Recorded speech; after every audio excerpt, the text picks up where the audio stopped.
Pues lo siguiente que tenemos es un artículo que se publicó, creo que en Physical Review Letters, en el que se encuentra evidencia de retroceso en una fusión de agujeros negros. O sea que después de producirse la fusión, el agujero negro resultante sale despedido a una velocidad importante. No sé, no recuerdo ahora mismo el valor, creo que eran más de 1500 kilómetros por segundo o algo así. Sí, puede llegar a 2000, 5000. Ajá. Y claro, esto debe implicar, Gastón, o sea, por conservación del momento, que quizás la radiación gravitacional debe salir preferentemente en una dirección, ¿no? O sea, que hay una asimetría en este proceso, de alguna manera. Sí, la hay. Uno podría pensar que mucha, pero no. Ahora podemos hacer incluso un cálculo sencillo de servilleta para mostrar que no necesariamente muy asimétrico. Ujú. Eh, la idea, bueno, esto es un trabajo de un grupo que viene trabajando en esto hace bastante. El trabajo es un trabajo que acaba de ser aceptado para ser publicado en Physical Review Letters, un trabajo que enviaron en enero, está el preprint, así uno lo puede leer igual. El 11 de abril lo aceptaron para Physical Review Letters. Es un trabajo, el primer autor es Vijay Varma. Hay otros autores. Voy a mencionar uno también que no es el segundo autor, pero que sí es el segundo de un trabajo previo de ellos y que es importante, que es Maximiliano Isi. Isi no de fácil, Maximiliano no es fácil. No sé, no lo conozco en No persona, sabemos. Maximiliano, no lo conozco, no tengo el agrado, pero digo Isi con I, ¿no? Lo menciono a Isi porque primero es el segundo autor del paper anterior. Voy a hablar de los dos papers. Maximiliano Isi es uno de los autores de las simulaciones, y hay simulaciones muy interesantes. Esto después quizá posté algunas, porque hay algunas páginas donde uno puede ver la simulación de los eventos de ondas gravitacionales y la coalescencia de estos agujeros negros que dan lugar a este runaway del agujero negro resultante. Entonces, este es un grupo que viene trabajando en esto hace bastante. En el 2020 tienen un trabajo, también Vijay Varma y Maximiliano Isi y una tercera autora, que creo que es la directora de ellos, pero no estoy seguro, en el cual, es más, el título, después ahora voy a decir el nombre de la directora. El grupo, digo, la directora puede ser la tercera autora, no sé cómo es. Ustedes los astrofísicos son raros con esto de, de tener... Eh, No, sí, Silvia Piano. Viscoviano. No la conozco, pero Silvia Viscoviano. Bueno, Vijay Varma, Maximiliano Isi y Silvia Viscoviano habían tenido un trabajo en 2020 en el cual proponen un método para analizar los datos de ondas gravitacionales y de ahí leer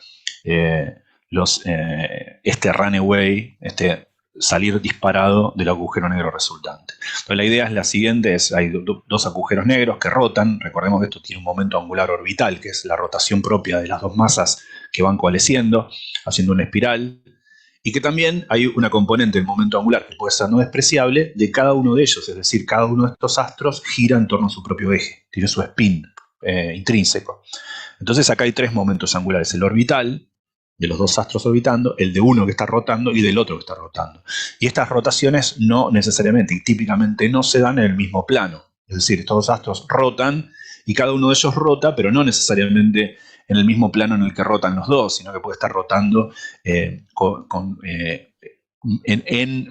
su rotación embebida en el plano orbital. Su rotación intrínseca embebida en el plano orbital.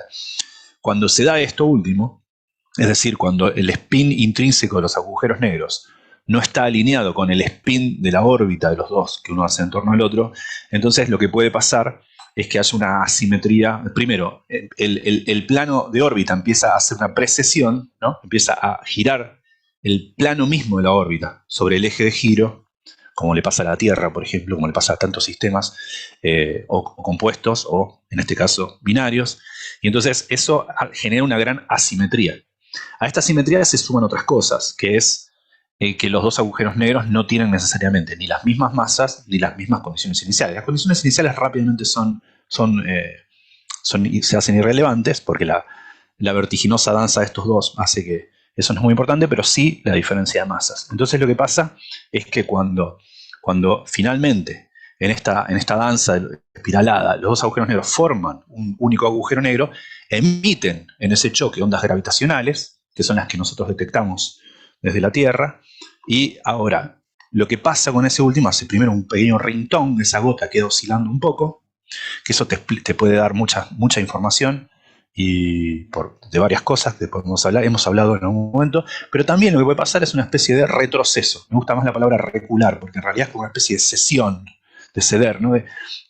Retrocede, es decir, hay un remanente de impulso lineal, ¿no? Que ese astro resultante, por supuesto, mantiene el momento angular del sistema. El momento angular se conserva y entonces queda también girando. La energía se conserva, es decir, su masa por la velocidad de la luz al cuadrado, más la energía que se llevó a la onda gravitacional, también se conserva, es la suma de las energías anteriores, pero también lo que se conserva es el impulso lineal. Entonces, esa asimetría de todos los que veníamos hablando a veces tiene un impulso lineal no trivial, y esto hace que si uno emite más energía de ondas gravitacionales para un lado que del otro, ya habíamos dicho que este sistema es altamente no simétrico, entonces la energía el impulso lineal que lleva la onda gravitacional más para un lado que para el otro, o sea, la resta de lo que lleva para un lado para el otro, tiene que llevarlo al agujero negro. Y el agujero negro entonces sale a una dada velocidad. El agujero negro resultante de repente se acelera. No es que hay algo que se acelera de golpe, sino que hay algo que se acelera de golpe, pero emite más ondas gravitacionales de un lado que del otro. Uno pensaría, uy, ¿cuánta energía de ondas gravitacionales tiene que emitir más para un lado que para el otro para que un astro dé, a veces, en este caso, decenas de masas solares salga disparado a velocidades tales como 5.000 kilómetros por segundo? Pero en el fondo no es tanta. Por lo siguiente, pensemos que cuando ocurre un fenómeno de coalescencia de agujeros negros, depende del caso, qué sé yo, pero típicamente se va en energía varias masas solares de energía. Se van varias masas solares de energía. O sea, las ondas gravitacionales llevan una energía equivalente a varias masas solares multiplicada por la velocidad de la luz al cuadrado. Es muchísima energía. Sí, es poca comparada con la masa que queda, que a veces tiene decenas de masas, típicamente tiene decenas de masas solares. Pocas masas solares es como menos del 10%. Pero puede que, una vez Francis había explicado incluso cuáles son esos porcentajes y qué patrones siguen. Pero lo importante es el orden de magnitud. Varias masas solares de energía se van en ondas gravitacionales. Supongamos entonces que este sistema es poco asimétrico, es decir, una parte en 10.000. Es decir, que una parte en 10.000 lleva más energía para un lado que para el otro. Si pensamos que la masa resultante, que pueden ser decenas de masas solares, la energía está asociada por esa masa por la velocidad de la luz al cuadrado, siendo que la energía cinética que tiene que llevar un astro va como la velocidad del astro al cuadrado, ¿no? Ese cociente es el cuadrado del cociente entre la velocidad de la luz, cuánto más grande la velocidad de la luz respecto a la velocidad del astro. Y ahí estamos hablando de 300.000 kilómetros sobre segundos dividido 5.000 kilómetros sobre segundos, ¿no? Entonces, si hubiese una asimetría de una parte en 10.000, eso bien explica ese factor 100. Es decir, no se necesita que sea muy asimétrico. O sea, los que se perdieron en el cálculo no importa. Lo que quiero decir es que la cantidad de energía que estamos hablando es tan grande, que irradia es tan grande, que es grande comparada con la energía cinética que un astro de esa masa llevaría a esa velocidad. Ahora, lo interesante de esto no es solamente lo vertiginoso que suena, 5.000 kilómetros sobre segundos, o 1.500, en realidad estas mediciones tienen mucho error, estamos hablando de un error casi del orden de magnitud de lo que se mide. Entonces la incerteza es si es 1.540, por ejemplo, el evento detectado ahora del que se está hablando es 1.542 kilómetros sobre segundos, más o menos 600 tantos, 700, o sea, estamos hablando que no sabemos si es 900 kilómetros sobre segundos, no sé, 900 kilómetros sobre segundos o 2.100 kilómetros sobre segundos. Pero estamos hablando del orden de 1.500 kilómetros sobre segundos, un montonazo. Pero es un montón comparado con ¿qué? No solamente con nuestra vida cotidiana, sino un montón comparado con la energía que necesita un agujero negro para quedarse dentro de la misma galaxia en la que está. Es un montón en el sentido de que con esa velocidad uno escapa de las galaxias que al menos conocemos o los cúmulos globulares de los que conocemos. Entonces es posible que este astro haya salido disparado de la galaxia, y eso es importante porque nos habla, por ejemplo, ¿por qué es importante? Por muchas razones, esto lo discuten en el paper. Por ejemplo, hemos detectado agujeros negros de 80 masas solares con LIGO. Y eso trae un problema, porque sabemos que agujeros negros de más de 65 masas solares difícilmente se forman con colapsos gravitacionales, porque si bien hay estrellas muy masivas, la inestabilidad de supernovas hace que esta creación de pares gasta energía de la radiación. Como gasta energía de la radiación, la estrella colapsa demasiado violento porque no tiene esa energía para contrarrestar ese colapso, y es tan violento ese colapso que deshace la estrella sin que quede nada, ni un agujero negro. Entonces las estrellas muy masivas no forman agujeros negros, creemos. Pero no obstante, hemos visto agujeros negros que corresponden a las masas que formarían una estrella tan masiva. Esto nos hace repensar lo que entendemos de colapso gravitacional, pero también nos hace pensar que hay una posibilidad que hemos discutido, y si no me equivoco estaba José cuando lo discutimos, de que quizá ese agujero negro no se formó por un colapso, sino que ya es una segunda generación, es decir, se formaron dos agujeros negros de menor masa por colapso gravitacional, encima luego se juntaron y formaron otro agujero negro. Eso podría pasar, pero primero tenemos que entender cuán frecuente sería un segundo colapso, una segunda generación de agujeros negros.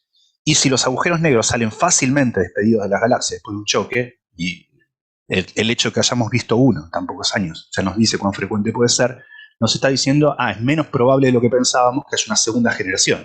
Porque se forma un agujero negro en la galaxia y típicamente sale disparado de la galaxia, entonces hay menos que quedan ahí, ¿no? Entonces esto es importante, no es solamente una cuestión de, cuán rápido es esto, sino que nos está diciendo, nos está hablando de muchas otras cosas, en particular, cuán frecuente pueden ser las segundas generaciones de agujeros negros en esto. El evento del que están hablando acá es un evento de la O3,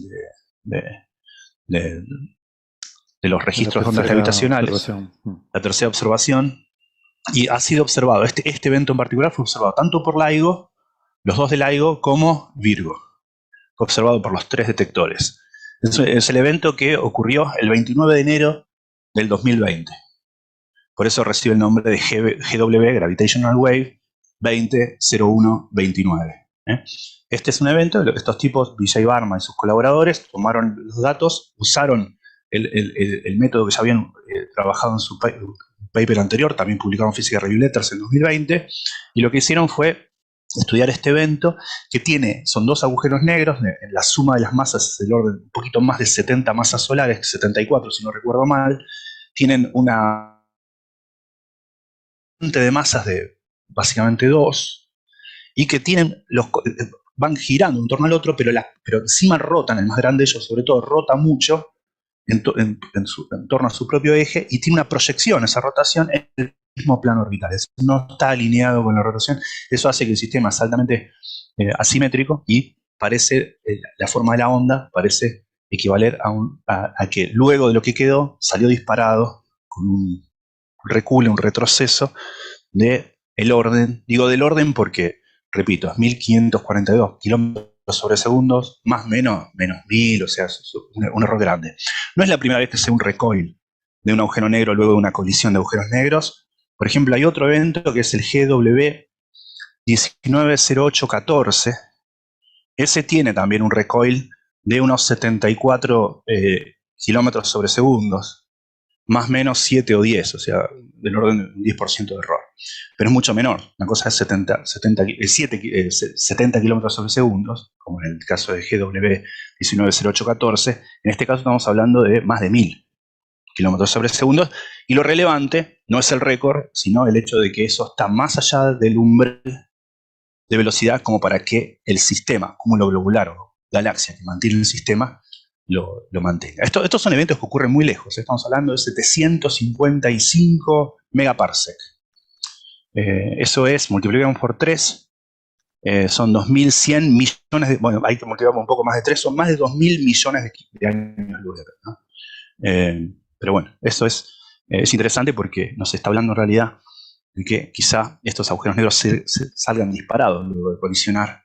Entonces guarda con creer que es tan frecuente que haya una segunda generación, que queden ahí como para crear otro. Gracias por seguir con nosotros. Estamos hablando entonces de este retroceso del agujero negro resultante de una fusión. Nos estaba contando Gastón un poco las implicaciones, ¿no?, que esto puede tener sobre nuestro entendimiento de cómo se forman estos agujeros negros intermedios. Creo que José, ¿tenías alguna pregunta, algún comentario?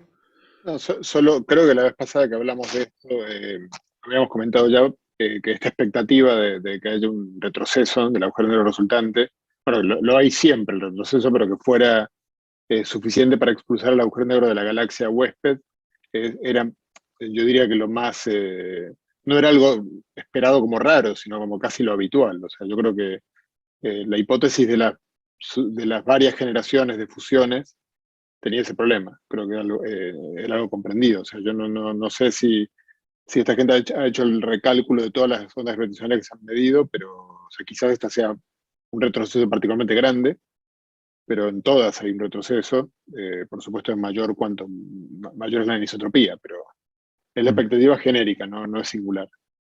Ha habido un retroceso en nuestro entendimiento de cómo se forman los agujeros negros de masa intermedia, porque se nos está escapando este mecanismo, ¿no? Francis, ¿quieres Claro, lo que comentar pasa es algo? que, no, perdón, no, solo decía que esto depende mucho de las simulaciones, ¿no? Entonces, haber visto un evento, este es el único evento que se vio con ese orden de magnitud de retroceso, ¿no?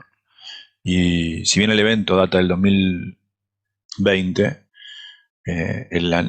también data de 2020 el método con el que ellos calculan esto, y data de ahora la conclusión, que nunca se había visto uno que tuviese semejante. Uno puede especular con que pase eso, pero esas especulaciones dependen mucho de las simulaciones, no creo que analíticamente uno pueda estimar eso. No, claro, pero estoy viendo acá un paper de Juan Calderón, nuestro experto acá en el ICFAE, de 2018 sobre esto. Además, recuerdo que ya por hace varios años que él me contaba este tipo de situaciones, incluso aunque no precisen las órbitas, digamos. Que quizás el orden de magnitud del retroceso sea menor. Acá estoy mirando un paper del 2018 que habla de 120 kilómetros por segundo, por ejemplo, mucho menor, pero bueno, ya se comentaba este tipo de... Sí, el problema fundamental es que tenemos señales gravitacionales que contienen mucha información y de las que extraer este tipo de detalles es muy difícil. Entonces, tener una buena estimación del retroceso es muy difícil con una onda gravitacional. Bueno, me gustaría aprovechar, quizás esto lo podíamos haber remarcado al principio, ¿no? Porque en algunos foros en internet donde he visto comentar este asunto, pues ha habido gente que le sorprendía el hecho de que la implicación que esto tiene de que las ondas gravitacionales tienen un momento lineal. Y por supuesto que lo tienen, igual que los fotones, ¿no? También es otra cosa que a veces a la gente le sorprende. Un fotón, en fin, por muy bosón que seas y por mucho que, o sea, por mucho que no tengas masa, tienes un momento lineal, ¿no? Que ya saben que cuánticamente no nos sirve, bueno, desde el punto de vista relativista, no podemos calcular el momento lineal como la masa por la velocidad. Eso es una fórmula clásica que no podemos aplicarla en relatividad, sobre todo a partículas que se mueven a la velocidad de la luz. Entonces, en el caso del fotón, el momento es pues su energía, que es h nu, dividida por c, en este caso, y eso es lo que nos da el momento lineal de un fotón. Y quizás también habría que aclarar el punto clave, que es que los agujeros negros, todo el mundo se imagina los agujeros negros quietos. Hay una sensación, no se imagina la solución de Schwarzschild o de Kerr y de un agujero colocado en el origen perfectamente quieto. Los agujeros negros quietos no existen en el universo, ni existen las estrellas quietas, no existe la quietud. Todo se mueve. Entonces todos los agujeros negros en el universo se están moviendo. Todos tienen un momento lineal. Sí. Pero para que haya un retroceso neto, ¿no?, del sistema, pues tiene que haber una asimetría en la radiación de ondas gravitacionales que compense, y esas ondas gravitacionales tienen que compensar el momento lineal respecto al centro de masas de... Claro, aquí estamos hablando de un retroceso respecto al centro de masas del sistema de los dos agujeros negros, ¿no? Que es lo chocante, ¿no? Lo sorprendente de esto. Y sí, quizás si uno intenta visualizar la imagen, pues sí, a lo mejor puede resultar un poco sorprendente, pero insisto, las ondas gravitacionales, salvo que creo que tienen un spin 2 en lugar de spin 1, no se diferencia mucho el gravitón del fotón, ¿no? En cuanto a estas propiedades, como su propiedad de llevar momento lineal, por ejemplo. Y eso me parecía que era un punto que valía la pena remarcar. Es inquietante imaginar todos estos agujeros negros, bueno, una población de agujeros negros viajando como el Capitán Beto, esto es una referencia cultural argentina, para compensar la de José Mota, solos por el espacio, ¿no? Entre galaxias, o incluso dentro de las galaxias. O sea, imaginar, como recién decía Francis, uno se imagina los agujeros negros más o menos localizados en una región, pero habría agujeros negros proyectiles, ¿no? Que están a altísimas velocidades El hecho de que no sé la nacionalidad de Maximiliano Isi, puede ser italiano, pero no, porque no. Ah, Uruguayo. uruguayo. Pero si hubiese sido argentino, Maximiliano, seguro que este evento hubiese sido llamado Capitán Beto, sin duda. Hombre, resulta particularmente inquietante la perspectiva de un agujero negro viajando por la galaxia a 5.000 kilómetros por segundo, o a 1.000. No sé, eso está poco explotado en la ciencia ficción todavía. Pero claro, a mí me gustaría volver a lo que decía Gastón, ¿no? Sobre los cúmulos globulares. Siempre se ha propuesto la idea de agujeros negros de masa intermedia en el centro de los cúmulos globulares. Y bueno, y quizás los haya, porque al fin y al cabo, para que haya un retroceso tan grande, pues tiene que haber una cierta orientación de los espines y los momentos angulares, pero quizás haya fusiones de agujeros negros que sí se presten a este crecimiento jerárquico en sus sucesivas generaciones, ¿no? de fusiones, pero habrá otros que no, que salgan disparados del cúmulo, y entonces, pues, realmente no tenemos ni idea de si los cúmulos globulares realmente alojan un agujero negro en el centro o no. Y creo que observacionalmente esto no se ha visto y las especulaciones pues ahora mismo están más infundadas que nunca porque no tenemos claro cuánto de prevalente es este efecto de retroceso en las fusiones de agujeros negros, ¿no? No tenemos una estadística clara. Y por cierto, aquí hablando de una cosa que me llamó la atención, que son los cúmulos globulares nucleares, que, claro, evidentemente este retroceso tan fuerte saca al agujero negro de un cúmulo globular normal.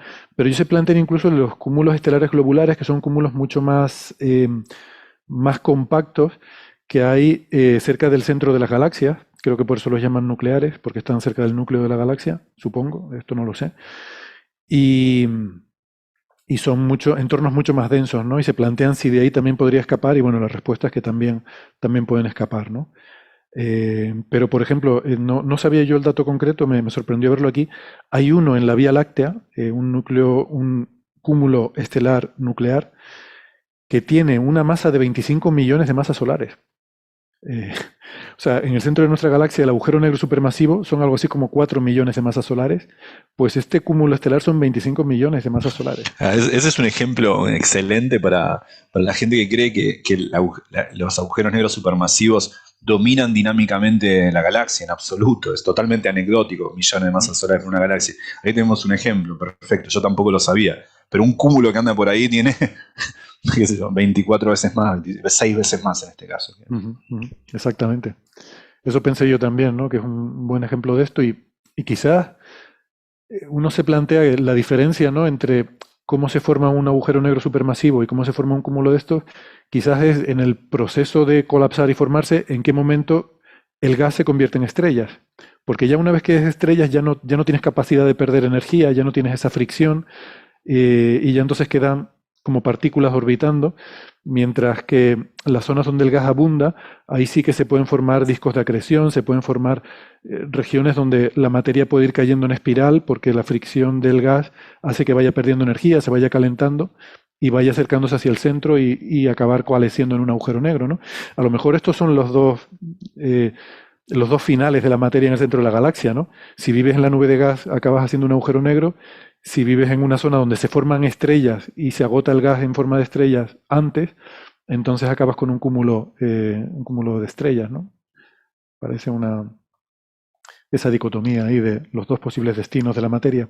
Ah, mira, aquí ponen las probabilidades de que el agujero negro con este retroceso quedara ligado a un cúmulo sería de menos del 0,5%. En cambio, la de que quedara ligado al cúmulo nuclear sería inferior al 8% de probabilidad. O sea, sigue siendo, es mayor, pero sigue siendo todavía muy poco probable, ¿no?